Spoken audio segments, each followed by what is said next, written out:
Un vrai plaisir sur LCN et dans cette émission, finalement, de passer de plateau avec des looks un peu télé à finalement un jardin. On a la chance d'avoir Rodolphe Rubin qui nous décore le plateau A de manière magistrale. Et en tout cas, Stéphanie, moi j'admire aussi votre polyvalence finalement. Vous passez de l'info au jardin. Oui, et j'ai le don d'ubiquité, donc vous regarderez ce que ça veut dire, Sylvain, dans le dictionnaire. Mais pour qui elle me prend vous n'avez qu'à me dire que j'ai une tête de Wikipédia pendant qu'on y est. Bon, alors Rodolphe, c'est pas tout ça, mais il paraît que vous avez travaillé. Alors voilà, donc déjà, bon, ça a déjà bien changé. Donc on a piqué notre feuillage. Donc avant de piquer le feuillage, bien sûr, on mouille la mousse que je vous ai montré tout à l'heure. Donc on la mouille bien. On insère la mousse dans le petit pot. Hein, et puis après, bien sûr, on fait une petite forme comme ça. Je vous relève votre chapeau, Rodolphe, parce que voilà. pour qu'on voit bien vos yeux. Vous avez des jolis yeux. Vous avez des jolis yeux, il faut qu'on les voit. C'est le soleil. Oh ben je suis bon, je ressemble à un Marseillais. Ensuite. Alors, donc vous voyez, on a installé le Norman, comme ça en petite corolle. Et puis, donc on a mis quelques petites touches de hou. Donc le hou, on peut déjà, vous voyez Stéphanie, on peut le prendre et puis on peut le bomber un petit peu comme ça en petites touches. Voilà, simplement. Et on peut faire la même chose sur la compo. Voilà, pour donner une petite touche de doré pour Noël. Donc une fois qu'on a fait ça, on va l'insérer. Hop, attention parce que ça pique. Hop, on prend la petite tige comme ça, on l'insère comme ça pique. Et voilà. Et puis là, maintenant, on peut rajouter la bougie au milieu. La fameuse bougie. Voilà. Là, c'est pas fini. Hein, on va continuer à fabriquer. Là, on va continuer à mettre les petits décors. Et on va rajouter de l'eau cuba pour donner un petit peu de couleur. Et après, on va rajouter nos petits décors, comme ça, nos petites boules. Alors, bien sûr, on peut mettre ça ou autre chose. Il faut vraiment que ça fasse une jolie compo, un joli centre de table. Bien sûr, que ça fasse une harmonie. Une belle harmonie. Voilà. Donc, quand vous dites qu'on peut rajouter des choses, qu'est-ce qu'on peut rajouter d'autre, par exemple? Alors après, c'est au gré de l'imagination, évidemment, de chacun. Voilà, oui. Voilà, on va le faire tout à l'heure, parce que si on dit c'est tout, pas tout de fini. suite... Ben oui, parce que c'est un secret. Ça, là, on va y aller fini. tout doucement. Là, on a fait la base, en fait, du feuillage. J'allais déflorer la suite de la rubrique, qui bien sûr n'est pas finie, puisque c'est un fil rouge. Hein, on retrouve Rodolphe au jardin très régulièrement. On se sent zen, hein, Stéphanie. On passe dans un univers un peu plus musclé. Oui, exactement. On a envie de voir des joueurs, qui jouent avec un ballon. Bon, on dit pas que Rodolphe n'est pas musclé, hein, c'est pas ça. Mais tiens, serrez-moi la main gauche, parce que... Oh là oui, il est musclé, il n'y a pas de doute. Le jardin, donc, comme disait Stéphanie, effectivement, on passe à un univers de sport et normalement, Régis Legrand va nous entendre parce que Régis Legrand est au Kind Arena de Rouen pour ce soir un match entre le SPO Rouen et le club de Poitiers. Donc, Régis Legrand qui est au Kind Arena et qui devrait... Ah bah écoutez, on a un peu plus de temps que prévu. Rodolphe, qu'est-ce qu'on peut faire avant de continuer là-dessus comme autre idée pour préparer Noël avec des choses simples comme ça? Vous avez dit c'est important, on a tous des petites boules comme ça qui traînent dans des tiroirs parce que vous avez remarqué, on en rachète tous les ans puis finalement on en a des tonnes et si on ressortait les anciennes, alors qu'est-ce qu'on peut faire avec ça, par exemple, qu'on retrouve au fond des tiroirs? Là, par exemple, on reprend, alors là je vais me baisser un petit peu. Hop, on va prendre un petit, voilà, ça c'est du papier, du cellophane, voilà. Donc on peut prendre si on ne trouve pas de peau, de choses comme ça, on peut prendre, donc là c'est un vieux bout de mousse qu'on avait de l'année dernière, donc on va le remouiller. Alors le mieux c'est de prendre un nouveau, parce que c'est vrai que c'est quand même mieux, mais bon, si on n'a pas autre chose que ça, on peut le remouiller, et on découpe un petit morceau de cellophane qu'on va insérer comme ça. Donc là, on ne va pas découper de trop, mais vous voyez, on va le mettre comme ça. On va fermer avec un petit élastique et puis on va refaire la même chose, c'est-à-dire qu'on va repiquer des branches, donc pour cacher un petit peu toute la mousse, tout ça, on va cacher un petit peu tout ça, et puis on va reprendre après des décorations qu'on a dans nos tiroirs, on va mettre une petite bougie à l'intérieur, on peut faire beaucoup de choses. Ce papier cellophane, finalement, il renvoie la lumière, ça fait des reflets argentés, et encore une fois, avec finalement un produit qui est tout banal, on arrive à donner des reflets de fête à la table. Merci beaucoup, Rodolphe, on va vous retrouver tout à l'heure, et là pour l'instant, ça y est, enfin, on retrouve Régis Legrand. Vous nous attendez au Kind Arena?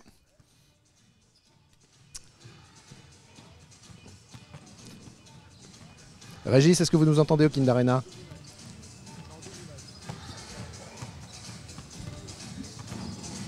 est-ce que vous nous entendez? Vous voyez, finalement, on est... Voilà Sylvain, alors pour tout vous dire, je vous entends pas très bien.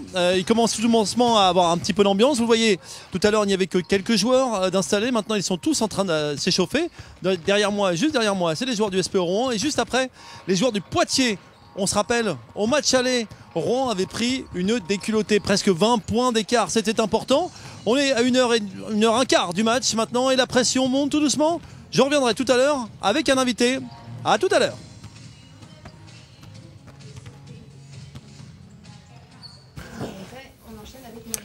Voilà, vous voyez, c'est assez sportif. Effectivement, l'avantage dans une chaîne de télévision, quand on a plusieurs plateaux, Philippe Bonidier, c'est qu'on peut faire plein de choses en même temps. Vous ici, voilà, le commandant Mota est revenu. Ah ouais, il lâche pas l'enquête comme ça. Vous lâchez pas la ferme, commandant? Non, absolument pas. Bon, donc, voilà, enfin, la liaison avec le Kind Arena s'est effectuée. Et donc, on va parler maintenant... Aussi bien de cuisine avec Philippe Molinier qui Bonjour. est à côté de moi et de musique et de reggae avec Naman. Bonsoir Naman. Alors Naman, je vais te présenter un petit peu, on se connaît déjà puisque je t'avais déjà invité sur LCN. Bon, pour les téléspectateurs de la chaîne Normande, il faut dire en fait que tu es diepois comme Alexis. Voilà, vous connaissiez? Solidarité. Bien sûr, en tant que Diepois. Ah bah oui, Quel voilà. pipeau, c'est pas Il y a vrai. une vraie solidarité chez les On va être Diepois. attentif maintenant. Voilà, donc tu as vécu à Dieppe, tu as fait tes études à Caen. En 2010, tu décides d'abandonner tes études et de te consacrer à ta vie musicale. Alors, qu'est-ce qui t'a donné envie de franchir le cap et de te consacrer à la musique? Ce qui m'a donné envie de franchir le cap, je dirais, c'est d'une part les encouragements. Les gens à force d'écouter, à force de m'entendre dans les bars. Parce qu'à l'époque, on chantait beaucoup dans les bars et tout, sur les open mic, on appelle ça comme ça, c'est des espèces de freestyle. Et c'est vraiment ces encouragements-là qui m'ont conforté dans le fait de vivre de ma passion, ouais, c'est ça, d'essayer en tout cas. Voilà, parce que ton ascension, là, elle devient fulgurante. Tu as une vraie reconnaissance dans le milieu du reggae. Tu as sorti ton premier album en juin dernier, qui s'appelle comment? Deep Rockers Backyard. Et qu'est-ce que ça veut dire? Deep Rockers, c'est le nom de la première mixtape, le premier CD qu'on avait sorti l'année dernière avec mon beatmaker. Et quand vous en êtes, Stéphanie a demandé à notre invité de traduire. Retraduisez pour les téléspectateurs. Tout à l'heure, vous nous dites qu'il y a un open mic avec du freestyle. Pardon. Et Ouais, il y a un- and in French, what does it mean in French, cher ami? C'est vrai que c'est un peu... Qu'est-ce que c'est l'open mic et Open le mic, freestyle? c'est dans un bar, par exemple, c'est comme un bœuf, quoi. C'est... Mais alors, attendez, pour les Un boeuf, téléspectateurs... ça nous parle, c'est un boeuf quand même. Ça parle peut-être à Philippe. Alors Philippe, il travaille le bœuf, mais c'est pas le même. Non, alors effectivement, il C'est faut pas le dire même. à nos amis que le bœuf en musique, c'est quand on est des copains, on n'a pas prévu, on n'a pas répété, on prend les instruments et on y va en impro. Voilà, c'est le ça. bœuf. Et on n'est pas Et payé. du coup... C'est vraiment pas la même signification que ce qui se passe dans les assiettes de Philippe Molinier. Non. Donc un open mic, voilà, on te tend le micro pour faire ce que tu as envie de faire. Et donc c'est ça. C'est comme ça que j'ai commencé la D'accord. musique. Alors, comment tu la vois aujourd'hui, ta nouvelle notoriété? Tu la vis comment? Super bien, très bien. C'est un grand plaisir comme je dis, de voir les salles qui se remplissent dans toute la France, dans d'autres pays encore. C'est toujours un grand plaisir et ça me pousse à faire de meilleures chansons, de meilleurs albums et encore. Vous avez cette particularité commune tous les deux, le public, c'est ça finalement qui vous guide, qui vous porte. Hein. Enfin, c'est tellement évident. Oui, cette notion de partage, quoi. Ouais, c'est ça. C'est le troisième, voilà. Quand le troisième mur n'existe pas, enfin le quatrième mur, quand il n'y en a pas, voilà, c'est vraiment le troisième acteur vif sur scène, en tout cas. Voilà, oui, le public, c'est porteur. Oui. Alors, tu l'as dit tout à l'heure, tu es en tournée. Donc, cette tournée, elle t'a conduit aussi bien en Angleterre, en Espagne, en Russie, et là, actuellement, en France. D'ailleurs, la semaine dernière, tu jouais au 106 à Rouen. Tout à fait, ouais. Voilà, le 5 janvier, jeudi. Alors, c'était comment l'ambiance? C'était super chaud. C'était vraiment bien, c'était rempli. Il y avait... Pourquoi tu dis pas c'était super hot? C'est pas mais alors je comprends plus. Moi, il y a des fois c'est. J'ai dit c'était un Non, super, c'était super hot. un super show, CLSH, bien entendu. Non, la salle était pleine, c'était un plaisir de revenir à la maison, vraiment. Le public est super sympa ici. Ouais. Alors, pour ceux qui n'ont pas eu la chance de venir au 106, quand est-ce qu'on peut te revoir sur scène? Prochainement, pas très loin d'ici? Pas très loin d'ici, c'est Paris, on fait je dirais la date la plus représentative de la tournée, on l'a fait au Cabaret Sauvage, donc le 18 décembre, voilà, à Paris. Voilà, Paris, oui, c'est vrai, c'est pas très loin Non, c'est pas très d'ici, loin. on peut s'y rendre. Alors, ta tournée, elle se termine bientôt? Elle se termine bientôt, elle vient d'être un peu allongée là, mais elle se termine le 3 janvier, voilà. Je finis par des dates, je vais jouer en Chine pour le Nouvel An, faire quelques dates, je sais pas exactement combien, c'est encore un peu flou, mais voilà, ça se finit là. Et on reprend le 28 février.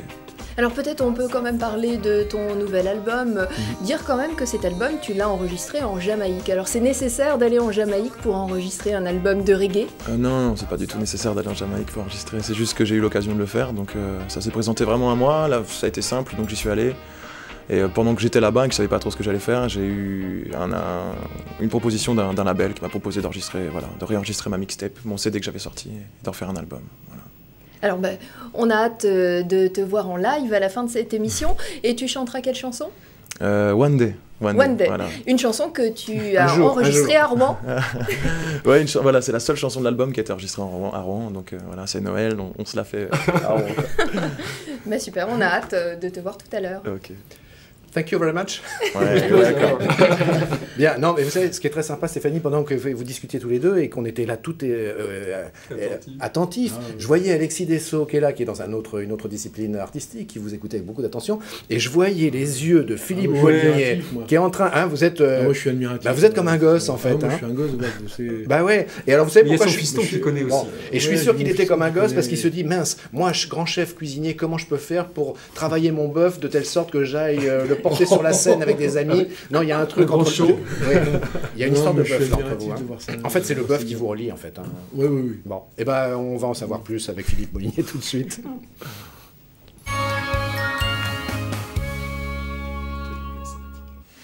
Allez, on redevient un peu sérieux. 2 minutes. Je vais vous calmer un peu, Alexis Dessau. Hein. Vous mettez une ambiance sur ce plateau. Depuis que vous êtes arrivé, on n'arrive plus à tenir, on ne sait plus ce qui se passe. À cause de vous, on n'arrive même plus à avoir la liaison avec le King d'Arena. Je vais vous rendre responsable, commandant Mota, de King d'Arena, oui. Ramenez-moi la liaison tout de suite, commandant. Bon, allez, c'est sérieux. Là, maintenant, ce sont les assiettes et les assiettes qui nous amènent à Noël, Stéphanie. Et oui, puisque Philippe, qui est à côté de moi, qui est chef restaurateur du restaurant Les Copains, rue aux Ours à Rouen, va nous parler d'un plat de Noël.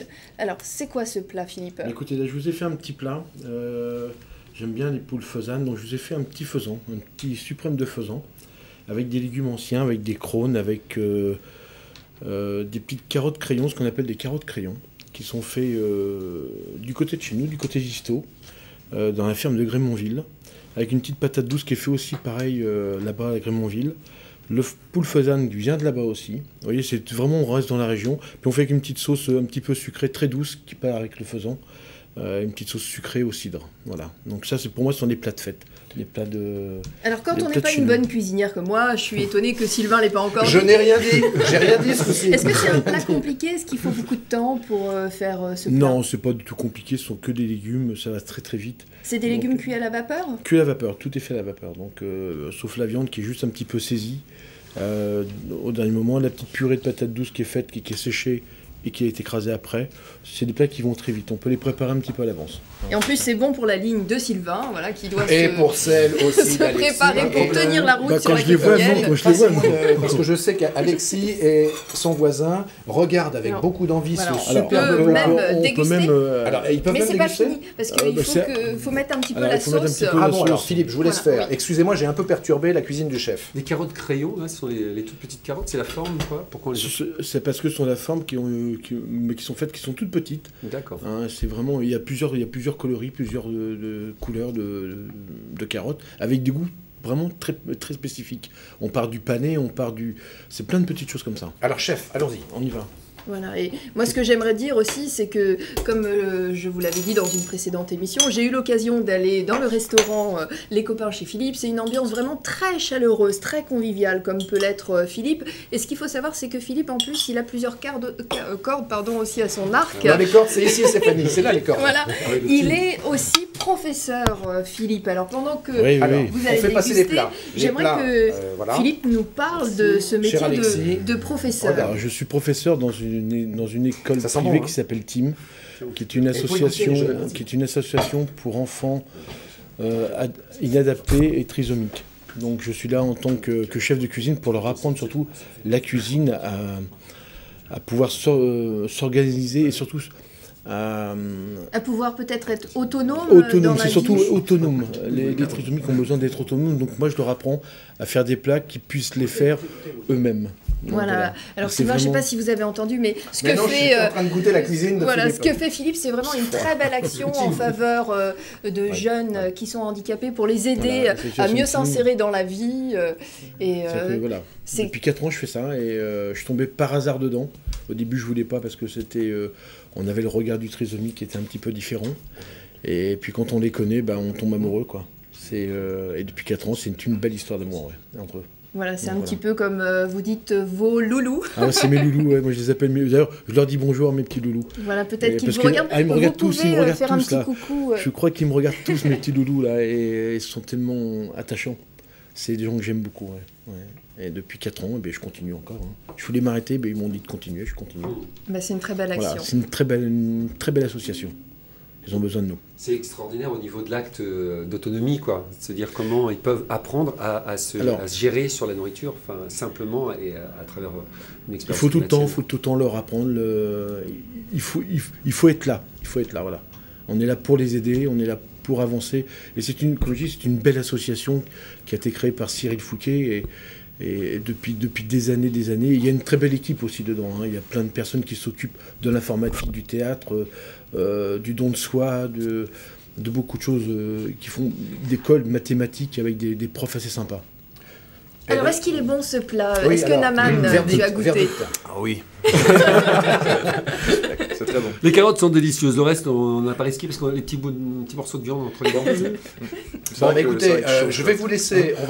On va faire notre petite affaire ici en famille, si je puis dire. On va tranquillement déguster le plat de Philippe. Et puis, qu'est-ce qu'on boit? En tout cas, quoi qu'on boive, Alexis, on va le boire de toute façon, bien sûr, avec modération. Mais bien sûr, et ça vous donne envie, allez, direction rue aux Ours chez Philippe, et puis vous serez très très bien reçus. Voilà, vous aurez tous les conseils. Là, vous en souvenez, la cuisine des copains. Voilà, on vous emmène pour la minute de l'environnement, et il s'agit maintenant de bailleur social, et il s'agit de BBC, bâtiment basse consommation. On regarde ça ensemble? Avec plaisir. La minute de l'environnement vous est proposée par la région Haute-Normandie. Nous, les bailleurs sociaux, avons décidé de placer notre production dans une démarche de développement durable. La première réponse, elle est technique, en produisant des bâtiments à basse consommation.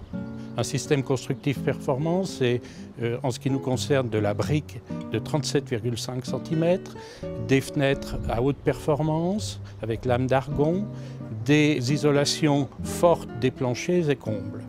Enfin, on complète l'ensemble par un chauffage à basse température alimenté par des chaudières à condensation. Nous produisons l'eau chaude sanitaire à partir d'une centrale de capteurs solaires placés sur le toit et complétons l'ensemble avec des cellules photovoltaïques qui produisent l'électricité pour alimenter nos parties communes. Ces logements constituent un véritable avantage pour nos locataires puisqu'ils bénéficient au prix traditionnel d'un logement locatif social d'un immeuble particulièrement performant qui va leur permettre d'économiser sur leurs charges. Construire des bâtiments à basse consommation, c'est apporter à nos locataires des économies de charges, un confort accru, pour nous avoir un patrimoine performant et durable, et enfin, en tant que citoyens, contribuer à la préservation de notre planète. C'était la Minute de l'Environnement avec la région Haute-Normandie. Le plateau a changé, mais il y en a un qui ne change pas ce soir. Alors je crois qu'il tape l'incruste, comme disent les jeunes. Indéboulable. C'est le commandant Motin. Bon, mon commandant, vous êtes resté là? Non, Alexis. Affirmatif. Alexis Dessau, affirmatif. Ah oui, ça, je vois qu'il y a du vécu. Il y a du vécu, et puis on a travaillé le sujet. Non, vous êtes resté là parce qu'il y a un sujet, vous m'avez dit tout à l'heure, est-ce que je peux rester? Oui, bien sûr, avec grand plaisir, parce que le sujet sur le cuivre antibactérien vous intéresse. Alors effectivement, c'est un sujet qu'on a souhaité vous présenter avec Olivier Tissot. Bonsoir, monsieur Tissot. Bonsoir. Vous êtes le directeur national du Centre d'information du cuivre. Absolument. Et alors, vous n'êtes pas de la région, vous venez de...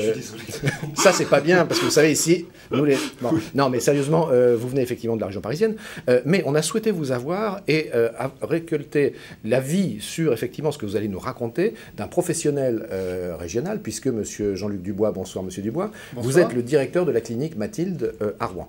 Et justement, le sujet est le suivant. En 2 mots, le cuivre, qui est un métal que vous connaissez bien, on entend tous parler, eh bien, aurait ou a, vous allez nous dire, des vertus tout à fait intéressantes, antibactériennes, et ça peut intéresser les professionnels de santé, ça peut aussi vous intéresser qui nous regardez. En quelques mots de présentation initiale, monsieur Tissot, dites-nous. Alors en fait, le cuivre est connu depuis des millénaires pour ses propriétés antibactériennes. Et ce que nous avons fait à travers plus de 30 années de recherche, c'était de démontrer que dans notre société actuelle, il était capable de rendre des services aussi immenses qu'il le faisait chez les Romains ou les Égyptiens. Voilà. Donc nous avons fait des études nombreuses et variées. Tout d'abord, sérieuse, hein, oui, c'est des publications scientifiques dans des journaux connus internationalement. Donc on a commencé à faire des études en laboratoire pour vérifier tout simplement que les bactéries de tout genre et de tout type mouraient très rapidement lorsqu'elles étaient déposées sur des surfaces de contact en cuivre ou en nage de cuivre. Donc on a démontré ça sur un nombre considérable de bactéries. Ensuite, nous sommes passés en milieu hospitalier, c'est-à-dire que nous avons installé des éléments de contact en milieu hospitalier, comme par exemple des poignées de porte, de la robinetterie, des interrupteurs électriques. Il y a déjà des objets d'ailleurs qui sont là au premier plan, qu'on pourra voir le cas échéant. Oui. Et on a démontré qu'en milieu hospitalier, on avait la même efficacité qu'en laboratoire, c'est-à-dire les bactéries et les virus meurent très rapidement sur ces surfaces de contact. Vous dites d'ailleurs, dites-moi si je me trompe, qu'à peu près en 1h30, sur une poignée de porte, toutes les bactéries qui y sont, finalement, disparaissent. Alors en fait, 1h30, c'est en laboratoire, parce qu'en laboratoire, on dépose des quantités de germes absolument considérables, que Dieu merci, on ne retrouve pas dans les établissements hospitaliers. Et donc, lorsqu'on est dans un établissement hospitalier ou un lieu public, il y a beaucoup moins de germes à la surface, et ils meurent, en fait, en quelques secondes, en moins d'une minute, la surface est nettoyée. Alors justement, vous parlez d'établissement hospitalier. Alors, Alexis, vous intervenez quand vous voulez, hein, puisque le sujet vous intéressait. Oui, avec plaisir. De toute façon, j'aurais 2 questions. D'accord. Alors, vous gardez vos questions et vous allez bien sûr les poser. Donc, Jean-Luc Dubois, je le répète, vous êtes directeur de la clinique Mathilde à Rouen. Ça, c'est quelque chose qu'en tant que professionnel d'un établissement de santé, vous connaissiez ou est-ce que vous découvrez un peu plus ? Alors oui, j'avais entendu parler effectivement de ces recherches sur le cuivre et notamment des éléments poignées de porte, notamment qui sont installés dans différents établissements. Mais je crois qu'avant tout, effectivement, que dès qu'on pénètre dans un établissement hospitalier, c'est avant tout pour y être soigné et que ce qu'on doit faire, c'est faire en sorte qu'on en ressorte en meilleure santé qu'en y entrant. Or, malheureusement, on sait qu'il y a un certain nombre d'infections et de germes propres. Les fameuses infections nosocomiales. Les fameuses infections nosocomiales qu'on contracte, qu'on est susceptible de contracter lorsqu'on est affaibli et qu'on rentre dans un établissement hospitalier. Et donc, on se doit tous, nous, de lutter contre ces infections dites nosocomiales, pour le coup. Et l'utilisation du cuivre fait manifestement partie de la panoplie qui semble être utile, et certains établissements l'ont déjà testé. D'accord. Donc, vous dites, moi, en tant que directeur d'un établissement de santé rouennais, oui, je suis à l'écoute. Je suis à l'écoute de... Alors donc, est-ce que, globalement, vous qui avez une vision sur l'ensemble du territoire français, est-ce que vous retrouvez un peu partout les réactions qui sont celles de Jean-Luc Dubois, ou est-ce que les gens sont un peu critiques ou un peu dubitatifs? Aujourd'hui, on peut estimer qu'il y a quand même un intérêt très fort et très global pour cette solution. Pourquoi? Parce que c'est quelque chose de simple à mettre en œuvre. On n'est pas dans une mécanique qui est compliquée, il n'y a pas de la chimie, il n'y a pas de produit, il n'y a pas de contraintes non plus. Donc c'est une solution passive qui fonctionne entre 2 touchés, entre 2 nettoyages, et qui est permanente. Alors sauf si vous me permettez juste une chose, je me mets à la place du directeur de la clinique. S'il faut du jour au lendemain changer toutes les poignées de porte, ça représente quand même des opérations importantes, voire des coûts. C'est un coût. C'est évident, mais j'ai l'habitude de dire qu'il faut savoir ce qu'on veut. Aujourd'hui, les infections nosocomiales, ça représente 4200 morts par an. C'est plus que sur les routes. Et qu'est-ce qu'on fait pour les infections nosocomiales aujourd'hui? On a introduit tout un tas de mesures d'hygiène qui sont très intéressantes, mais on constate que le nombre de morts ne baisse pas. Donc la question est de savoir, est-ce qu'aujourd'hui on est capable d'introduire des solutions ou des innovations qui puissent faire progresser la lutte contre les germes. Donc c'est surtout ça qu'il faut comprendre. Il faut savoir que les infections nosocomiales, ça coûte au système de santé français des milliards d'euros chaque année. Quand on met le prix d'une poignée de porte en rapport, quand on les met en balance. Ça, ça vous parle, ça, Jean-Luc Dubois. Je crois qu'effectivement, c'est un vrai problème de santé publique, qu'il appartient en fait, pour le coup, au pouvoir public de promouvoir aussi cette lutte contre les infections, puisque au niveau, j'allais dire, microéconomique, c'est-à-dire propre à chaque établissement, cette lutte, on peut la faire au travers, effectivement, de la mise en place d'un certain nombre de règles d'hygiène de base, lavage des mains, etc. Et lors de la construction d'un bâtiment, on peut sans doute s'interroger sur l'opportunité de mettre en œuvre les techniques que vous proposez, sachant qu'effectivement, on sait qu'il y a des coûts induits par cette construction. Bien sûr. Alors, Alexis Dessau, question. Non, en fait, la première, c'était bien celle-ci, évidemment. C'est le coût de la mise en place, alors qu'elle me semble évidemment pertinente. Et la seconde, oui, c'est sur une valeur thérapeutique aussi. Il y a une notion anti-rhumatismale aussi. Enfin, je sais pas, on peut multiplier les vertus du cuivre. Oui, alors il ne faut pas tout mélanger. Hein. Je veux Pour absolument conclure, qu'on fasse un Olivier Tissot. distinguo très très fort. Aujourd'hui, on sait que lorsqu'on implante des surfaces de contact antibactériennes dans un hôpital, on est capable de réduire le risque pour le patient de contracter une infection nosocomiale de 40 à 70%. Donc c'est important. Il n'y a pas d'installation particulière, c'est installer une poignée de porte, c'est installer une plaque de propreté. Ce sont des éléments qui coûtent un peu plus cher que les éléments qui sont aujourd'hui installés, mais encore une fois, il faut se donner les moyens de la lutte. Donc, on vient de parler des établissements hospitaliers et de tout l'intérêt que ça pouvait représenter, mais aussi, pour juste conclure, on peut dire effectivement que c'est des objets, par exemple un stylo, tenez, je vous le passe, Alexis Dessau, et puis aussi des objets qu'on peut avoir à titre personnel, qui se développeront peut-être dans le temps, vous voyez, par exemple ce bracelet, un bracelet qui a ses vertus, Olivier Tissot, hein, Alors en fait, antibactériennes oui, il a aussi. des vertus antibactériennes, mais le fait de le porter ne va pas forcément vous protéger contre les D'accord. bactéries. Il va éliminer les bactéries à sa surface. C'est le principe d'activité. Après, on prête au bracelet en cuivre d'autres vertus pour soigner des douleurs d'origine osseuse ou autre, mais ça n'est pas prouvé scientifiquement. Voilà. En tout cas, Olivier Tissot, moi je suis votre cobaye, si je puis dire, puisque ça fait quelque temps que j'en ai un, c'est pour ça que je m'y intéressais aussi personnellement, et je dirais avec le temps si effectivement je vois des améliorations. Et si vous le permettez, de votre part, j'offre celui-ci à Alexis Dessau, qui pourra lui aussi tester. Merci beaucoup, messieurs, de nous avoir éveillés sur justement cette question du cuivre antibactérien et des avantages qu'il pouvait avoir aussi bien dans la vie privée que dans les établissements de santé. Merci Jean-Luc Dubois, clinique Mathilde, et donc Olivier Dessau, le directeur national du Centre d'information du cuivre. Et vous aimez le basket, vous aimez le sport, eh bien on essaie de retourner au Kind Arena et on va même y arriver avec Régis Legrand, le spécialiste du sport de LCN.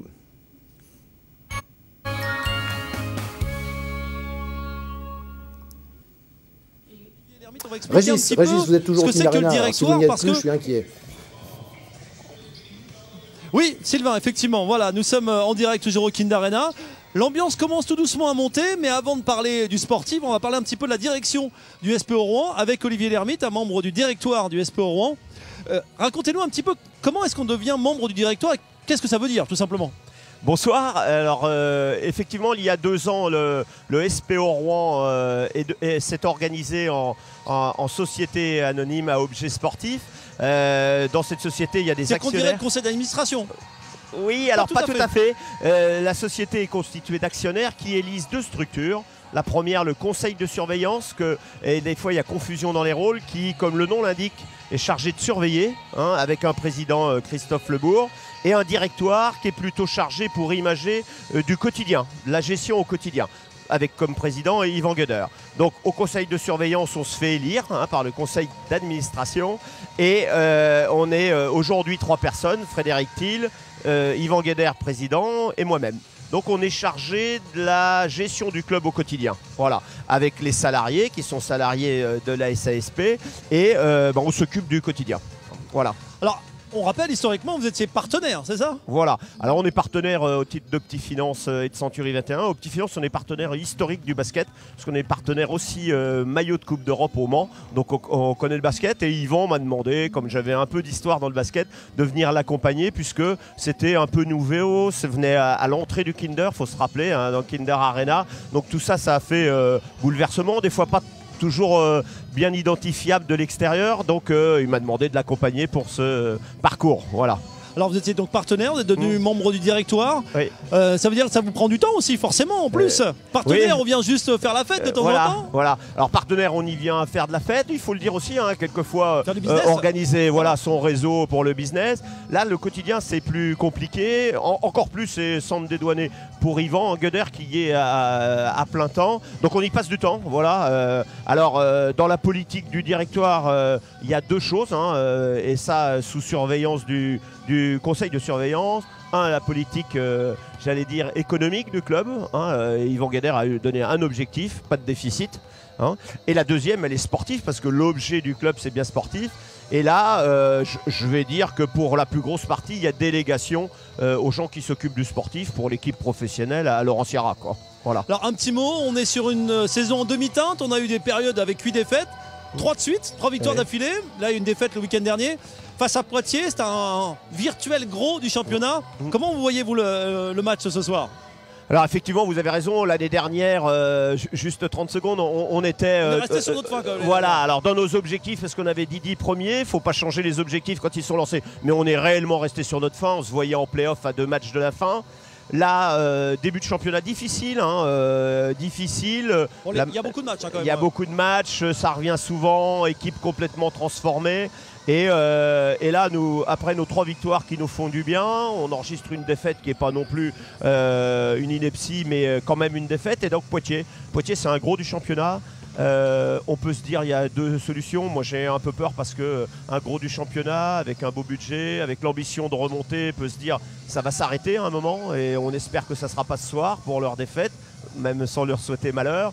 Par contre on est en progression malgré tout. On s'est aperçu qu'on retrouvait des points à la main, les intérieurs étaient en manque de confiance. Il y a du mieux globalement. Voilà, globalement il y a du mieux, donc on a des espoirs, voilà, on va le dire comme ça. Maintenant Poitiers c'est pas n'importe qui, c'était normalement tout le monde le voyait favori. remonter automatiquement encore. Voilà Sylvain, Stéphanie, on se retrouve dans quelques instants, cette fois-ci après la quotidienne, avec une émission un petit peu plus longue sur l'avant-match, évidemment le match à partir de 20h.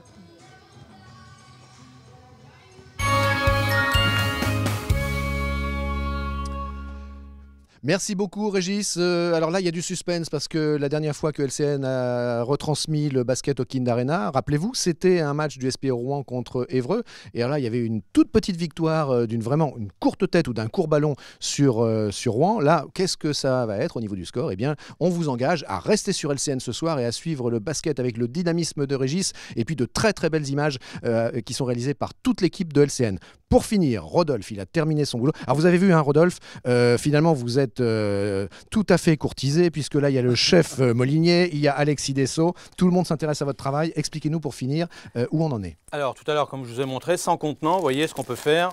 Hop, on enveloppe la petite mousse et puis on s'amuse. Après on met le petit feuillage, on met la bougie, tout ça. Et donc là, Stéphanie peut rajouter les petites décorations et puis vous pouvez mettre de la bombe. Pour finir, là vous amusez. Vous faites pas sur la table, plutôt sur le feuillage. Et comme avec le cuivre, voilà. Comme pour le cuivre, Alexis Dessau a deux questions. Deux questions. Voilà. Voilà. Et puis, quand ça va sécher, ça va faire une belle décoration, un beau centre de table. Et il nous manque plus que le magnifique plat de Philippe que l'on va mettre. Là, on peut s'amuser aussi en mettant un petit peu de bombe. Non, on peut pas. Pas de bombe brillante. Et on va se passer une super soirée tous les 5 avec tout ça, en regardant tous les épisodes de Julie Lescaut avec le commandant Motard. Et la soirée va être absolument infernale. Pour terminer l'émission, Stéphanie, vous avez des places. Il y a des places à faire gagner au théâtre Julio Bona le 13 décembre. Vous pouvez découvrir un pianiste cubain qui s'appelle Omar Sosa. Alors Omar Sosa, il est d'origine caribéenne. Sa musique, c'est du jazz avec des rythmes afro-cubains. Je vous propose de regarder et de vous rendre sur notre site internet lachaînenormande.fr rubrique jeu pour gagner des places pour ce concert du 13 décembre. On regarde.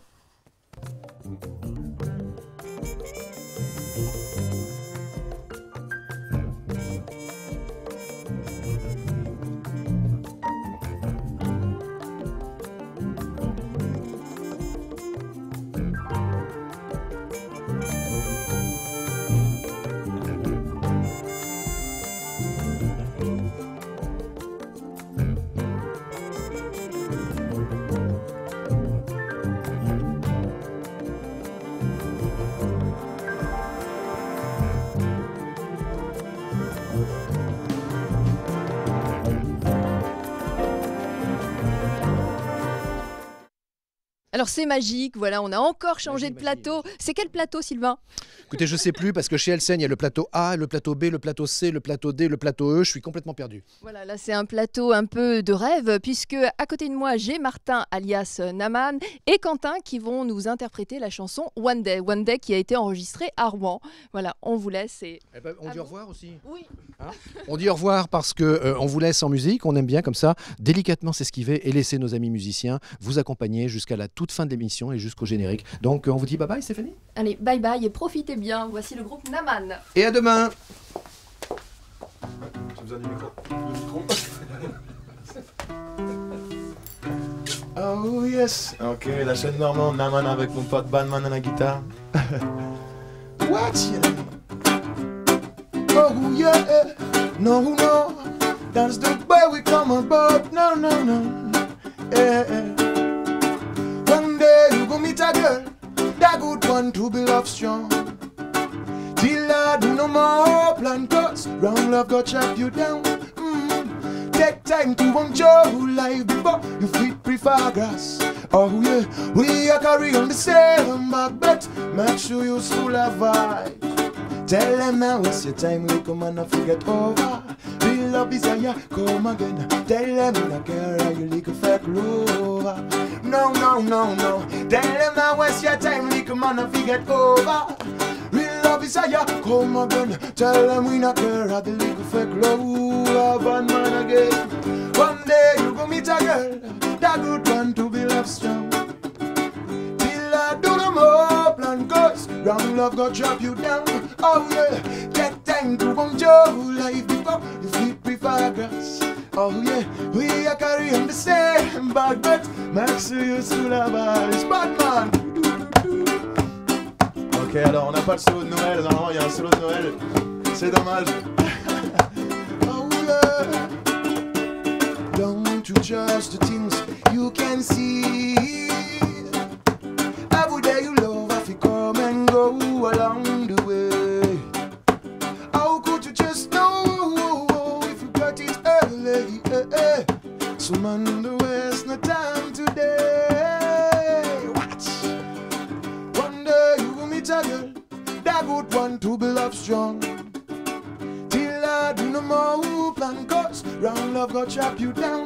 Oh yeah, take time to enjoy life before you feel prefer grass. Oh yes, we are carrying the same bag, but Christmas come, you know. This year like a sunshine in the morning make me rise. Give me a smile and one when the rock steady starts. Ooh-wee, I wanna tell them in neighborhood, give me a speaker and I might be and go turn on the moon. Yes, I live. Is it hard to believe the more you give, but the less you love, and love got so much to give. We have to live up to the best. God, I'm gonna make question, and we don't know nobody on earth to stop me from express myself. Bad man, live up and be a vibe. Me never love the buck out, me got nothing to hide. Me never done, me never still out, now ready for yourselves. I man, ease out, about live up and be a vibe, live up.